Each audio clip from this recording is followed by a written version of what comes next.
আসসালামু আলাইকুম। আমি মম হালিমা। সবাই কেমন আছেন? আলহামদুলিল্লাহ, আমরাও ভালো আছি। ভাবছিলাম আজ আর ভিডিও দেব না, কারণ আমার দাদি শাশুড়ি হঠাৎ করে অনেক অসুস্থ হয়ে পড়েন। উনি আগে থেকে অসুস্থ ছিলেন, কিন্তু আজ একটু বেড়ে গিয়েছিল। উনার আশেপাশের মানুষ, আত্মীয় স্বজন, আমরা সবাই অনেক চিন্তিত হয়ে পড়ি। প্রায় 2 ঘন্টা পর হঠাৎ করে উনার জ্ঞান ফিরে আসে।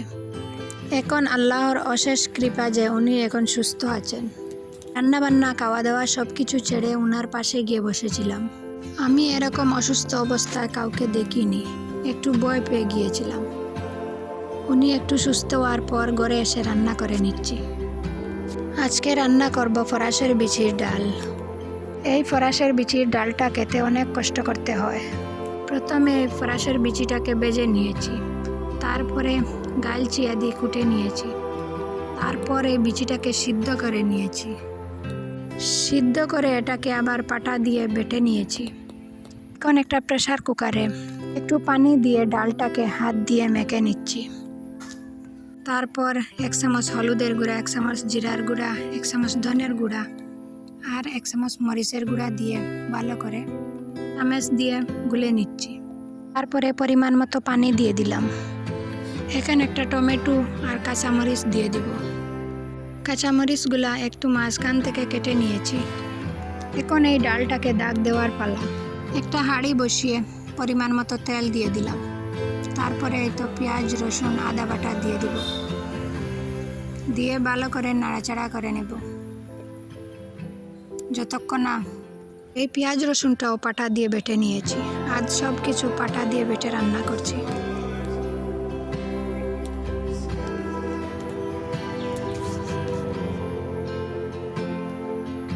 লাল লাল করে ভাজা হয়ে যাওয়ার পর এখন ডালের উপরে ছেড়ে দেব।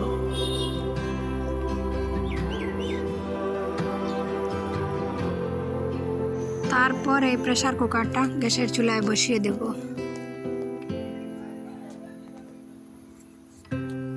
কিছুক্ষণ পর পর নাড়াচাড়া করতে হবে, কারণ নিচে থেকে লেগে যেতে পারে।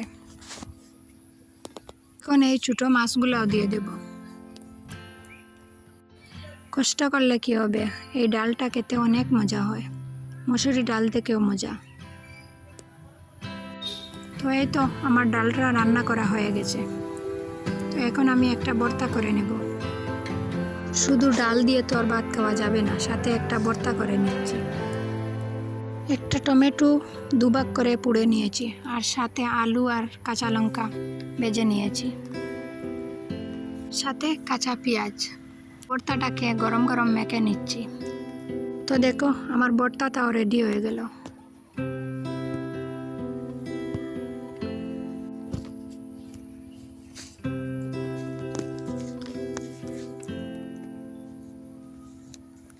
এখন সবাই মিলে ভাত খেতে বসে পড়ব।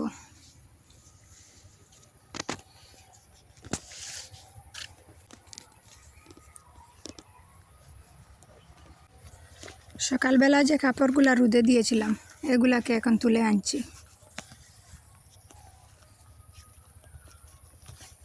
দেখো বাড়ির চারিদিকে শুধু ঘাস আর ঘাস আর গাছপালা দিয়ে ভর্তি। তো আজকের ভিডিওটা এই পর্যন্ত।